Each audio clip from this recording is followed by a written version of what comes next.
भगौड़ा इस समय कौन है पूरा देश जान रहा है। भगौड़ों के बारे में मत कहिए। देश का प्रधानमंत्री गैस के संकट के इस समय में किस गुफा में छुपा हुआ है, पहले उसको निकाल के लाइए। पहले उसको निकाल के लाइए। प्रधानमंत्री किस गुफा में छुपे हुए हैं? प्रधानमंत्री के बारे में पूरा देश गैस की लाइनों में खड़ा है। प्रधानमंत्री गुफा में छिपे हुए हैं। प्रधानमंत्री को निकाल के लाइए।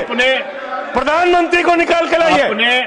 मुद्दों पे बात नहीं करेंगे। इस्तेमाल किया है, ये शब्द ठीक नहीं है। मध्य एशिया के अंदर जो युद्ध चल रहा है इजराइल और अमेरिका और ईरान के बीच में, आप क्यों इजराइल की चमचागिरी में खड़े हो गए, जिसके कारण से हिंदुस्तान को आज गैस का संकट भुगतना पड़ रहा है। पूरा देश लाइन में खड़ा है, गांव लाइन में खड़ा है, शहर लाइन में खड़ा है, एक एक इलाका लाइन में खड़ा है। होटल बंद हो रहे हैं मान्यवर। मोरवी के अंदर गुजरात में टाइल्स की फैक्ट्रियां बंद हो रही है मान्यवर। आपने क्या हालत की है। आप राज्यों के साथ न्याय नहीं करते, आप ग्रामीण व्यवस्था के साथ न्याय नहीं करते। आपने बनारस के अंदर 4200 एकड़ जमीन वहां के किसानों की जबरन कब्जा की। 2013 का जो अधिकरण का नियम है वो नियम आपने लागू नहीं किया। वहां लाठियों से किसानों को पीट के प्रधानमंत्री के संसदीय क्षेत्र में जमीनें कब्जा करने का काम आपने किया। जो पंजाब पूरे देश का पीडीएस सिस्टम चलाता है, 50% भागीदारी पंजाब के किसानों की होती है। आपने पंजाब के रूरल डेवलपमेंट का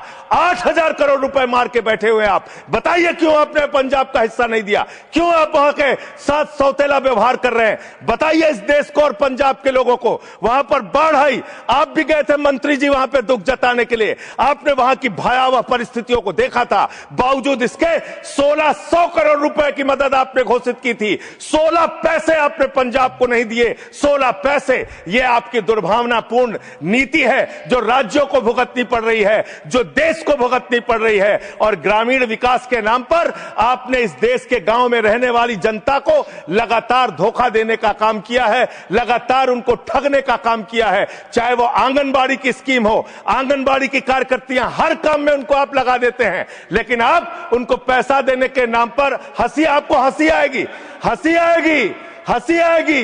आंगनबाड़ी की योजना गांव में ही चलती है, गांव में ही चलती है, हंसी आएगी आपको। मान्यवर, मैं अंत में एक ही बात कहना चाहता हूं। मंत्री जी ने कहा भागिएगा नहीं, मैं बिल्कुल बैठ के आपकी एक एक बात को सुनूंगा। मंत्री जी ध्यान से सुनूंगा, जितनी बात मैंने कही है उसका पूरा जवाब दीजिएगा।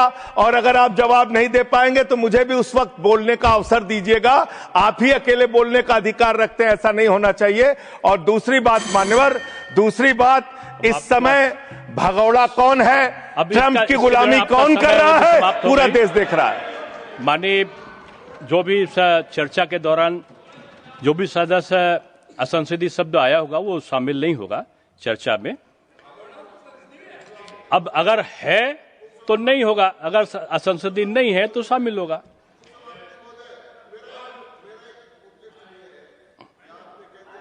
नहीं आएगा, लेकिन आजकल जो व्यवस्था है वो दूर संचार के माध्यम से चली जाती है। इसलिए ये भी व्यवस्था होनी चाहिए कि जिसको रिकॉर्ड में नहीं लिया है वो बाहर भी नहीं जाएगा। आपने किस चीज को कहा? जिस चीज को सारी व्यवस्था करेंगे,